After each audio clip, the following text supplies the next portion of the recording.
اللہ کے نبی نے پوچھا کہ مفلس کون ہے؟ صحابہ نے کہا مفلس وہ ہے جس کے پاس درہم و دینار نہ ہو۔ یہ ایک عارضی مفلس ہے۔ بہت سارے لوگوں کو دیکھا کہ اللہ نے فقیروں کو بادشاہ بنا دیا اور اللہ نے بادشاہوں کو فقیر بنا دیا، یہ اللہ کی ذات ہے۔ وَتِلْكَ الْأَيَّامُ نُدَاوِلُهَا بَيْنَ النَّاسِ، یہ زندگی کے اندر نشیب و فراز آتے رہتے ہیں، کبھی آپ خوشحال ہیں، کبھی آپ تنگ حال ہیں، کبھی آپ کے پاس نعمتوں کی فراوانی ہے، تو یہ دنیا کے اندر تو ایسا چلتا رہتا ہے۔ تو اللہ کے نبی نے فرمایا کہ حقیقی مفلس وہ ہے جو قیامت کے دن اس حالت میں آئے گا، بہت ساری اس کے پاس نمازیں ہوں گی، بہت سارے اس کے پاس روزے ہوں گے، بہت سارے صدقہ و خیرات ہوں گے، بہت سارے اس نے حج اور عمرے کیے ہوں گے، بے شمار حج کیے ہوں گے، اپنے آپ کو الحاج کہلاتا ہوگا، اللہ کے سامنے آئے گا۔ لیکن اس الحاج صاحب نے کسی مفلس غریب بیچارے کو گالیاں دی ہوں گی، کسی کو مارا پیٹا ہوگا، کیونکہ وہ سمجھتا تھا کہ میرا کوئی ہاتھ نہیں روک سکتا ہے،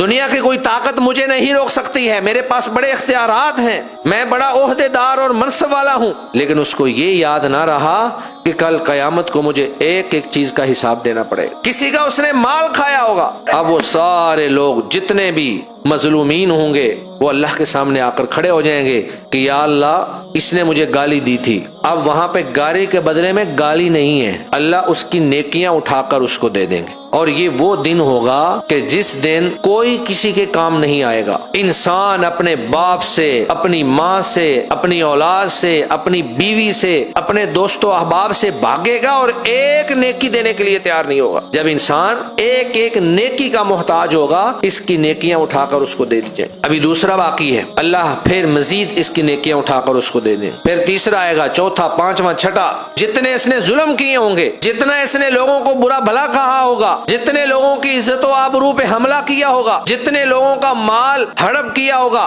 حتیٰ کہ اس کی نیکیاں ختم ہو جائیں گی اور لوگ ابھی تک باقی ہوں گے، نمازیں ختم، روزے ختم، حج، عمرے، صدقات، خیرات، سب کچھ ختم ہو جائے گا۔ اور پھر اللہ کیا کریں گے، ان لوگوں کی جو لوگ باقی رہ جائیں گے ان کی برائیاں اور گناہ اٹھا اٹھا کر اس کے سر پہ اللہ ڈالتے چلے جائیں۔ اس نے کمی کہاں کی، اس نے کوتاہی کہاں کی، یہ تو نمازی تھا، یہ تو روزے دار تھا، یہ تو الحاج تھا، یہ تو صدقہ خیرات کرنے والا تھا، پھر اس سے کمی کہاں ہو گئی؟ اس نے حقوق العباد کے اندر کمی کی، جو اللہ نے معاف نہیں کرنا وہ ہم نے خود اپنی تلافی کروانی ہے۔ زندگی کے اندر ایک دوسرے سے معافیاں مانگ لیں، اگر کوئی لین دین ہے تو یہاں پہ کر لیں، وہاں پہ مال نہیں ہوگا، وہاں پہ نیکیوں کے ساتھ حساب و کتاب ہوگا۔ تو یہی شخص نمازی، روزے دار، حج عمرے کرنے والا اپنی ان کوتاہیوں کی وجہ سے، حقوق العباد میں حق تلفی کی وجہ سے، اس بندے کو اوندا منہ کھینچ کر جہنم میں پھینک دیا جائے۔ اللہ کے نبی نے فرمایا یہ ہے حقیقی مفلس، یہ ہے غریب کہ اس کے پاس ایک بھی نیکی باقی نہیں رہی، ساری نیکیوں سے محروم ہو گیا، ساری نیکیاں جو ہیں ان لوگوں کو دے بیٹھا جن کے اوپر یہ دنیا کے اندر ظلم و ستم کرتا رہا۔